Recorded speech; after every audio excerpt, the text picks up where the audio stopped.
तो जैसा आप जानते हैं, कक्षा 10वीं में सामाजिक विज्ञान में अपना जो अध्याय 2 संघर्षकालीन भारत चल रहा है, उसका ये आज चौथा वीडियो है। और इसमें आज अपन पढ़ेंगे तुगलक वंश का शासन या तुगलक शासन। खिलजी वंश की समाप्ति के बाद दिल्ली की गद्दी पर तुगलक वंश का साम्राज्य स्थापित हुआ। इस वंश के अंतर्गत खुसरो शाह की हत्या के बाद गाजी मलिक गयासुद्दीन तुगलक 1320 में दिल्ली का सुल्तान बना। दिल्ली की गद्दी पर बैठते ही उसे प्रांतीय विद्रोहों का सामना करना पड़ा,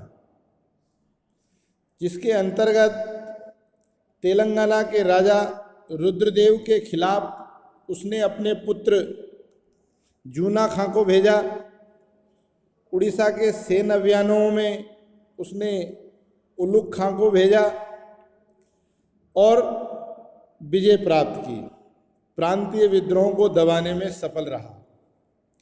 गयासुद्दीन का अंतिम जो सैनिक अभियान था वो बंगाल के विरुद्ध था और दिल्ली वापसी यानी कि बंगाल विजय के बाद में जब वो दिल्ली वापसी की ओर आ रहा था तो दिल्ली में उसके लिए एक विशाल स्वागत समारोह करने का निश्चय किया और उसके स्वागत समारोह के लिए एक विशाल भव्य लकड़ी का भवन रूपा मंच बनाया गया, जिसके ऊपर फिरोज शाह तुगलक को बिठाया गया। लेकिन असंतुलन के कारण वह उस ऊंचे भवन रूपी मंच से नीचे गिर गया और इसके कारण 1325 में उसकी मृत्यु हो गई। उसकी मृत्यु के बाद उसका जो पुत्र था जूना खां मोहम्मद तुगलक के नाम से दिल्ली का सुल्तान बना। और इस जूना खां को जो मोहम्मद तुगलक के नाम से इतिहास में जाना जाता है, बैठते ही उसे कई संज्ञाओं से नवाजा गया। उसे कहा अंतर विरोधों का मिश्रण, रक्त का पिपासा आदि आदि संज्ञाओं से उसे जोड़ा गया। मोहम्मद तुगलक के समय पर संपूर्ण तुगलक साम्राज्य 23 मुक्तकों अर्थात 23 प्रांतों में बटा हुआ था। अर्थात पूरे जो तुगलक साम्राज्य का क्षेत्र था उसको उन्होंने 23 छोटे छोटे प्रांतीय या भागों में बांट रखा था। इसके बाद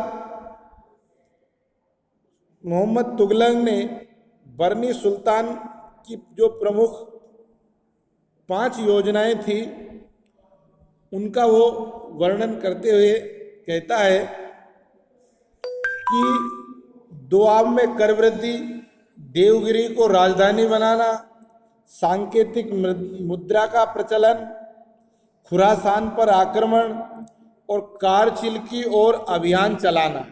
इस प्रकार से ये जो 5 प्रमुख उसकी योजनाएं थी, इनको अमल में लाने के लिए उसने एक अभियान प्रारंभ किया और अपने साम्राज्य को गति देने के लिए इन 5 अभियानों की ओर मोहम्मद तुगलक बढ़ा।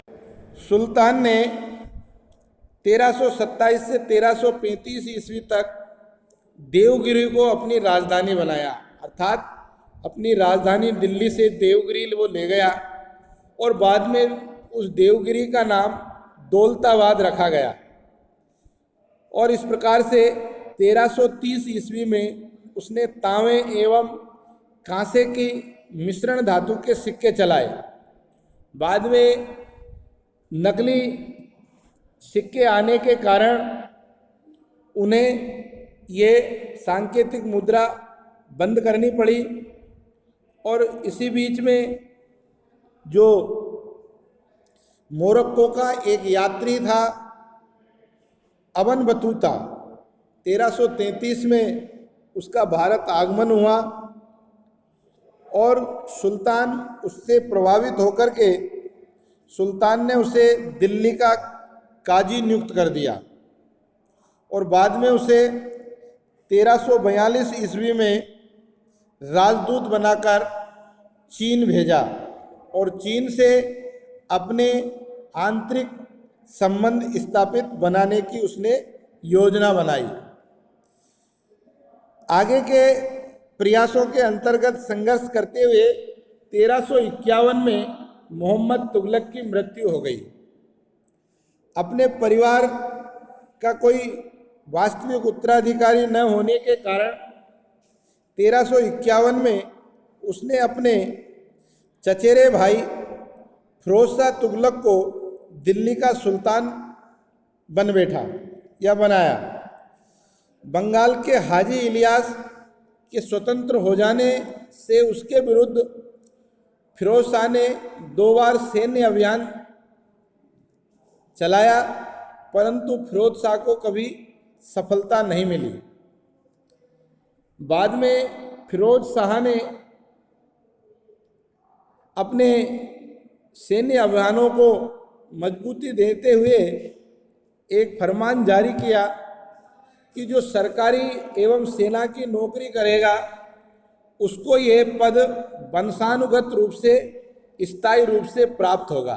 तात्पर्य यह है कि यदि कोई व्यक्ति सेना में कार्य करता है तो पीढ़ी दर पीढ़ी उसका परिवार उस नौकरी से जुड़ा रहेगा।